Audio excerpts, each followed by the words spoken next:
Sega created the Sega Genesis to begin the fourth generation of video game consoles. The company decided that they would need to come up with a mascot to compete with Nintendo's Mario. Thus, the first and most recognized mascot rivalry was born.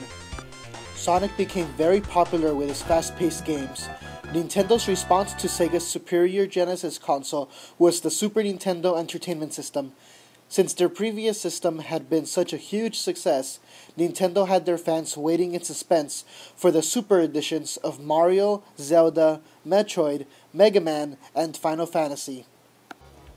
The console also received ports of Street Fighter II, arguably the most popular fighting game ever, and revived Donkey Kong with his Donkey Kong Country series. With earlier mascots such as Alex Kidd and Ristar providing little backup, Sonic had a hard time competing with Nintendo's all-star lineup. Nintendo and Sega's rivalry transferred into the handheld market as well, with Nintendo's black and white Game Boy beating out Sega's color Game Gear due to the big difference in battery life and the popularity of Tetris, which came with the Game Boy. The Game Boy and its upgraded successors would dominate the handheld market for years, thanks in large part to Pokémon and its large sales numbers. Sega wanted to keep their Genesis alive to compete with the Super Nintendo, so they developed the Sega CD and 32X add-ons for their console. These are considered among the biggest blunders in video game history.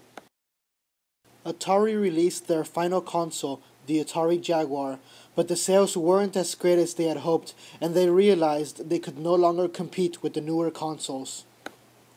Like Nintendo before it, Sony came along with its PlayStation for the game industry's next milestone. Square's Final Fantasy VII, which was planned for release on Nintendo's next console, switched over to Sony.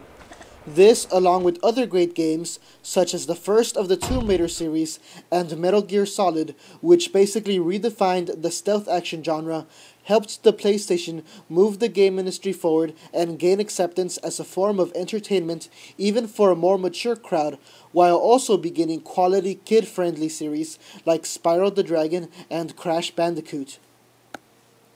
Nintendo eventually released the last successful cartridge-based console, the Nintendo 64, to compete with the PlayStation.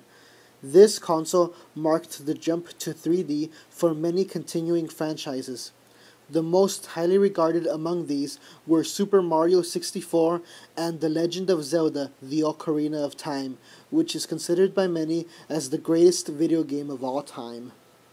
The sixth generation of video game consoles began with Sega's final console, the Sega Dreamcast. Still regarded by many as ahead of its time as far as capabilities, the system brought Sonic into 3D with Sonic Adventure. Despite Sonic's success, the Dreamcast was outshined by the announcement of the PlayStation 2. The PlayStation 2 would dominate over the competition by continuing its own popular franchises while supporting many strong third-party titles. Microsoft replaced Sega in the console race with their Xbox, which was made popular mostly thanks to Halo's record-breaking sales. Nintendo continued with the GameCube, but even the success of Super Smash Bros. Melee, which brought together Nintendo's All-Stars, was only enough to bring Nintendo in third place behind the PlayStation 2 and Xbox. We now live in the seventh generation of video gaming history. Microsoft jump-started the generation with the Xbox 360 in 2006, gaining the early lead with its sizable game list and growing Halo fanbase.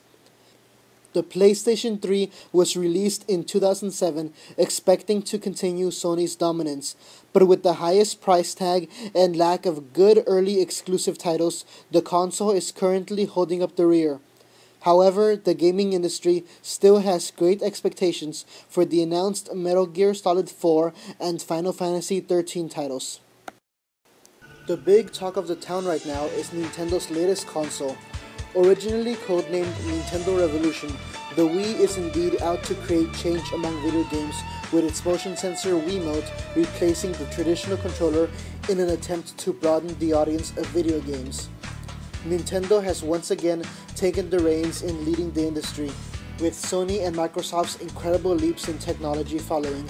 The future of gaming is looking even more exciting every year.